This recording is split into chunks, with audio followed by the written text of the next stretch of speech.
ते बालमित्रांनो, तर आपण आता बघणार आहोत आणि ऐकणार आहोत गोष्ट एका भस्मासूर राक्षसाची. श्री शंकर महादेवांना अंगाला रोज भस्म लावायची सवय होती. त्याकरिता त्यांना रोज चिताभस्म लागत असे आणि ते आणण्याकरता त्यांना एक सेवक हवा होता. म्हणून त्यांनी एका राक्षसाची असुराची निर्मिती भस्मातून केली आणि म्हणूनच त्यांनी त्याचे नाव भस्मासूर असे ठेवले. आणि महादेवांनी भस्मासुराला आज्ञा केली की तू रोज माझ्यासाठी चिताभस्म आणीत जा. क्षणाचाही विलंब न करता असुर चिताभस्म आणण्यास निघतो. बघतो तर काय, सर्व स्मशानात राख नाही, कारण त्या दिवशी मृत्यूच झालेला नसतो. असाच पुढे शोधत निघता त्याला काही राक्षस शेकोटी भोवती बसलेले दिसतात. तिथे त्यांना बघून तो आकाशातून उतरतो व विचारतो, इथे स्मशान कुठे आहे का? त्यावर राक्षस म्हणतात, तू कोण आणि तुला काय हवे आहे?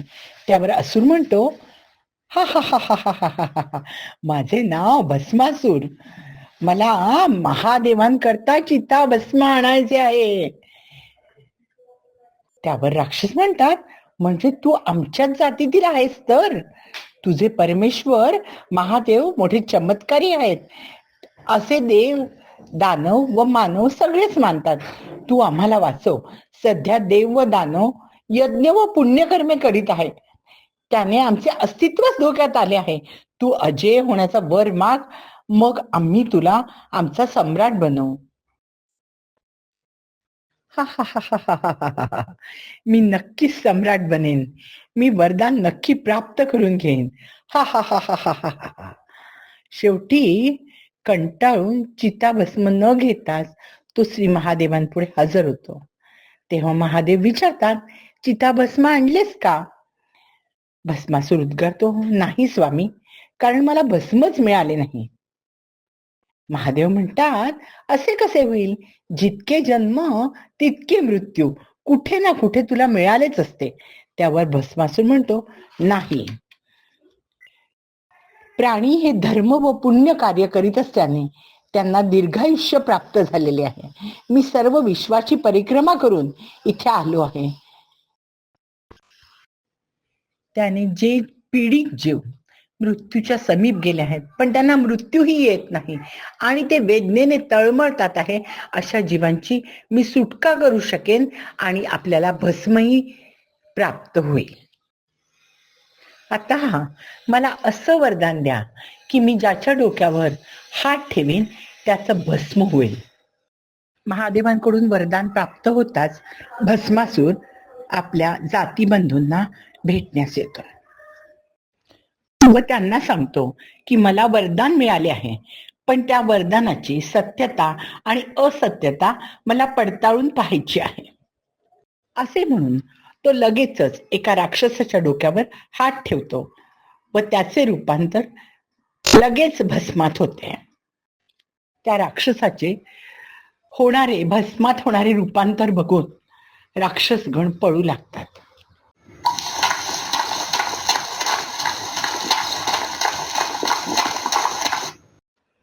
पळणाऱ्या राक्षसांना बघून त्याला आणखीनच हुरूप चढतो आणि तो एका राक्षसाला पकडतो व त्याला म्हणतो, मी तुझे रूपांतर भस्मात करतो.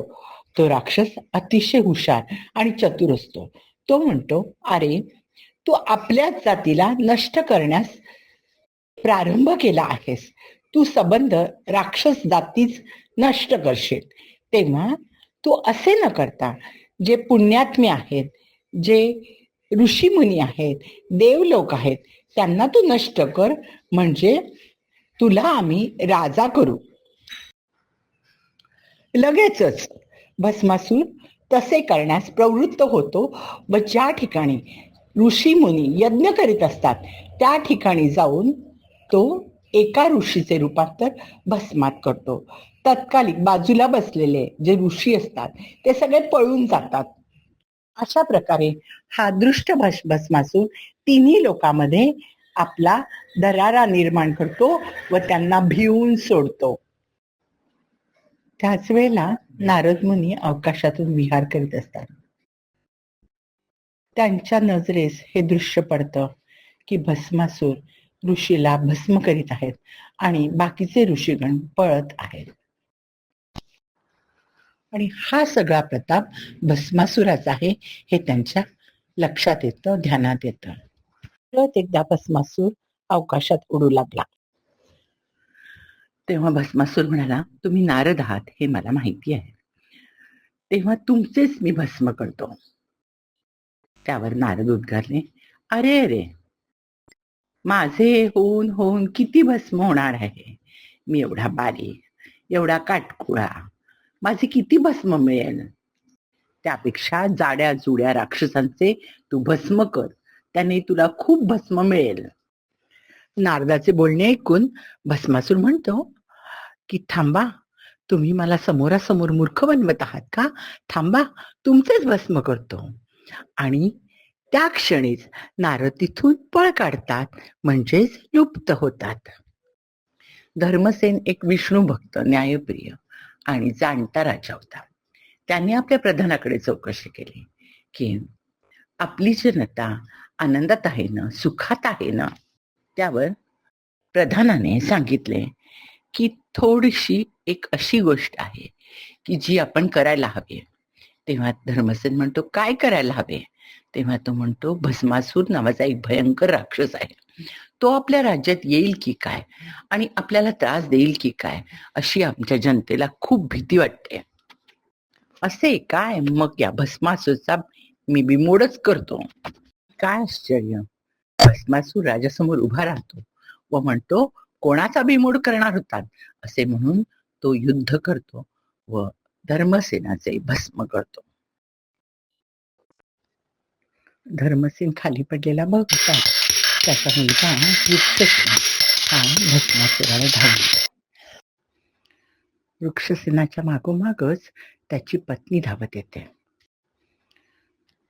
या भस्मासुराला भस्म करण्याचे वरदान प्राप्त झाले आहे. त्या वरदानानेच त्याने धर्मसेनालाही मारले आहे. तेव्हा तुम्ही इथून पळून जावे, हेच इष्ट आहे, योग्य आहे. वृक्षसेन पळून जाणार तेवढ्यातच भस्मासूर त्याच्या डोक्यावर हात ठेवतो व तुरंत त्याचे रूपांतर भस्मात होते. वृक्षसेनाचे भस्मात झालेले रूपांतर बघून त्याची पत्नी भस्मासुराला म्हणते की तुम्ही तिचे पण रूपांतर भस्मातच करून टाका. त्यावरती भस्मासूर हसू लागतो, हा हा हा हा हा, तुझ्यासारख्या सुंदर स्त्रीचे मी भस्मास रूपांतर करेन एवढा मी नक्कीच मूर्ख नाही. त्यापेक्षा मी तुला माझी पट्टाराणी बनवीन, हेच महत्वाचे आहे. भस्मासुराने माजवलेला हा हाहाकार बघून नारद अस्वस्थ होतात व ते ब्रह्मदेवाकडे रवाना होतात. भस्मासुराने पृथ्वी तलावर कसा मृत्यूचा नाच सुरू केला आहे ते विदित करतात व ब्रह्मदेवास सांगतात की या भस्मासुराला मारून टाकण्याची काहीतरी योजना तुम्ही आखा. ती योजना तर महादेवांनीच योजून ठेवली आहे असे ब्रह्मदेव सांगतात व भस्मासुराचा अंत हा एका स्त्रीकडून होणार आहे इतके सांगून ते लुप्त होतात.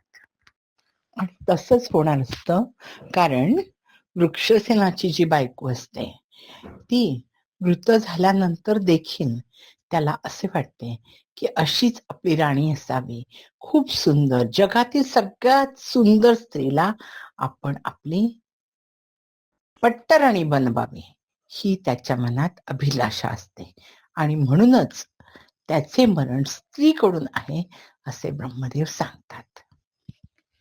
आणि नारी मोह हाच त्याच्या मृत्यूला कारणीभूत ठरणार आहे. तिथून नारद वैकुंठामध्ये पोहोचतात. तिथे लक्ष्मी देवी त्यांना विचारतात, तुम्ही कुठे होतात? तुम्ही आजवर मला सगळ्या सूचना दिल्यात, पण असं ऐकलं आहे की भस्मासूर नावाच्या राक्षसाने भयंकर मृत्यूचं तांडव पृथ्वी तलावर केलं आहे आणि त्याने खूप अत्याचार केले आहे. हे खरे आहे का? तेव्हा नारद म्हणतात, तुम्हाला दिव्य दृष्टी आहे. पृथ्वीवर काय होते आणि काय नाही ह्याची सगळी कल्पना तुम्हाला आहे. मग मी देऊन काय करणार? तरी देखील प्रश्न, सूचना आणि भक्ती हेच नारदाचं जीवन आहे. तेव्हा तुम्ही म्हणतात ते खरं आहे. माझ्या डोळ्यासमोर भस्मासुराने केलेले अन्याय मी बघितले आहेत. तरी पण श्रीहरी विष्णूंनी तुम्हाला भस्मासुराबद्दल सांगितलेच असेल. तेवढ्यात विष्णू प्रगट होतात आणि त्यांना सांगतात की काही वेळा मला भक्तांच्या रक्षणार्थ निराकार रूप देखील धारण करावं लागतं. त्यामुळे तुम्हाला मी गेलेलो कळले नाही. मला ब्रह्मदेवांनी सांगितले आहे की भस्मासुराचा अंत हा स्त्रीद्वारे होईल आणि त्यात हे श्रीहरी तुमची कुठली भूमिका राहील असे नारद विचारतात. श्रीहरी म्हणतात की काही रहस्य ही रहस्यच असतात. आणि आता नारदांना त्यांची उत्सुकता ही अजिबात गप्प बसून देत नाही. ती शिगेला पोचलेली असते आणि त्याच प्रश्नाचं उत्तर शोधण्याकरता ते भगवान भोलेनाथांच्याकडे, शंकराकडे, महादेवाकडे येतात आणि भस्मासुराने केलेल्या अत्याचाराचे सगळे वर्णन त्यांना सांगून विचारतात, हे भोलेनाथ, तुम्ही खरेच भोले आहात. असे कसे तुम्ही त्या असुराला वरदान दिले? महादेव म्हणतात, म्हणजे माझ्या वरदानाचा पण अनुचित प्रकारे उपयोग होतो तर? मी तर असुराच्या तावडीतून कसा बसा सटकलो, पण पृथ्वीवर हाहाकार माजला आहे. मृत्यूचे तांडव सुरूच आहे. महादेव म्हणतात, म्हणजे माझ्या वरदानाचा पण अनुचित प्रकारे उपयोग होतो तर? त्यावर पार्वती देवी म्हणतात, मी तुम्हाला बोलले होते की हा सूर वरदानाचा नक्कीच वाईट उपयोग करेल. असे होय, मी त्याला बोलवतोच आणि त्याचा समाचार घेतो. आणि ते मोठ्याने ललकारतात, भस्मासूर ताबडतोब हजर व्हा. भस्मासूर हजर होतो व सांगतो की मी खूप रक्षा आणलेली आहे. आता आपल्याला रक्षा कधीच कमी पडणार नाही. महादेव म्हणतात, तू निर्दोष प्राण्यांना आणि देवांना त्रास देऊन ही रक्षा मिळवित आहेस. तेव्हा थांब, मी तुझेच भस्म करतो. पण भस्म करण्याची शक्ती तर तुम्ही मला दिली आहे. तेव्हा हे महादेवा, मी तुमचेच भस्म करतो. असे म्हणून भस्मासूर महादेवांच्या मागे लागू लागतो आणि पार्वती त्याचेकडे रागाने बघत असते. त्यावरती तो म्हणतो, हे विश्वसुंदरी, मी तुला माझी पट्टराणी करीन, तेव्हा तू माझ्याजवळ ये. त्यावरती शंकर उद्गारतात, ही माझी धर्मपत्नी अर्धांगिनी पार्वती आहे. त्यामुळे अशा प्रकारे तू वागू नकोस आणि मी तुझे भस्म करीनच करेन. आता महादेवांच्या लक्षात येते की भस्म करण्याची शक्ती त्यांनी असुराला देऊन टाकली आहे, म्हणून ते पळू लागतात. महादेवांच्या मागोमागच त्यांच्या पत्नी पार्वती देवी या धावत येतात आणि म्हणतात, हे काय, श्रीदेवांच्या देवाला महादेवाला ही वेळ यावी, तुम्ही पळत सुटला आहे भस्मासुराला बघून. थांबा, मीच त्याचा अंत करते. तू अंत करू शकशील भस्मासुराचा, पण मी दिलेल्या वरदानाचे महत्व कमी होईल, म्हणून तू तसे करू नयेस आणि तू इथून परत जा कैलासावर, तिथे तू सुरक्षित राहशील. महादेव हे सर्वव्यापी असल्याने त्याला वेगवेगळ्या ठिकाणी आपली रूप दाखवून भस्मासुराला भ्रमित करतात व शेवटी ते वैकुंठामध्ये पोचतात. तिथे ते स्वतःचं रूपांतर एका झाडात करून घेतात. भस्मासूर त्यांच्या मागेच असतो. बघतो तर काय, महादेव दिसतच नाही, पण त्यांच्या नजरेस पडते एक सुंदरी आणि ती भस्मासुराला म्हणते, हे भस्मासुरा, माझ्याकडे बघ, मी खूप सुंदर आहे. माझ्या इतकी सुंदर स्त्री ह्या जगात कोणीही नाही, अगदी पार्वती सुद्धा. नारी मोहात आधीच पडलेला हा भस्मासूर तिचेकडे बघू लागतो. ती खरंच अत्यंत लावण्यवती असते आणि तिचा मोहक अदा त्याला अजूनच मोहून टाकतात. तो तिचे नाव विचारतो, त्यावरती ती म्हणते, माझे नाव त्रिभुवन सुंदरी मोहिनी असे आहे. तेव्हा भस्मासूर म्हणतो, मला तू खूप आवडली आहेस, मी तुला माझी पट्टराणी करून घेतो, आपण दोघे विवाह करूयात. भस्मासूर उद्गारतो, नाही नाही, तूच वेळ लावत आहेस लग्नाला आपल्या, चल आपण दोघे विवाह करूयात. विवाहाच्या आधी आपल्याला नृत्य करायला हवे आणि तेही आमच्या कुलस्वामिनीच्या समोर. कराल ना तुम्ही नृत्य? पण नृत्य असे करावे लागेल की मी जसे करेन तसेच तुम्हाला करायचे आहे. तेव्हा भस्मासूर म्हणतो, नृत्य तर ठीक आहे, ते तर मी करून घेईन, पण गाणं मला म्हणता नाही येणार, कारण मी जर गाणं म्हटलं तर माझ्या राक्षस मित्रांना, असुर मित्रांना असे वाटेल की मी त्यांना बोलावले आहे.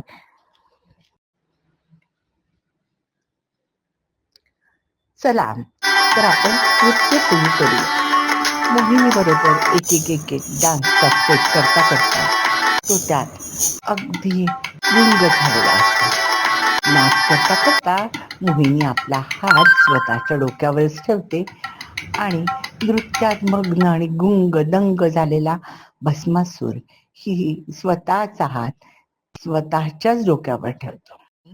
आता महादेवांचा सेवरदान हे आपले काम करते व भस्मासूर भस्म होतो. तर मोहिनी आपले खरे रूप प्रगट करते. ती दुसरी तिसरी कोणीही नसून श्रीहरी विष्णू असतात. दुसरे आश्चर्य म्हणजे त्या झाडातून महादेव प्रगट होतात. लगेचच विष्णूकडे वळून म्हणतात की तुम्ही मला वाचवलं. श्रीहरी विष्णू म्हणतात, अरे पण हे कार्य तर मी तुमच्या आदेशानुसारच करीत होतो ना, तेव्हा आभार मानण्याची काही आवश्यकता नाही. देवी लक्ष्मी व देवी पार्वती तिथे प्रगट होतात व देवी पार्वती म्हणू लागतात की तुम्ही आता वरदान देण्याची ही परंपरा श्रीहरी विष्णू व ब्रह्मदेवाकडे सोपवून टाकावी. आणि नेहमीप्रमाणे नारद तिथे येतात व म्हणतात, अरे देव म्हणजे देणारे, तेव्हा महादेवांनी देणे का बरे संपावे? मुलांनो, ही गोष्ट तुम्हाला आवडलीच असेल. हा व्हिडिओ तुम्ही लाईक करा, तुमच्या मित्रांबरोबर शेअर करा आणि अशाच नवनवीन गोष्टी आम्ही घेऊन येणार आहोत. त्यामुळे हे चॅनल जरूर सबस्क्राईब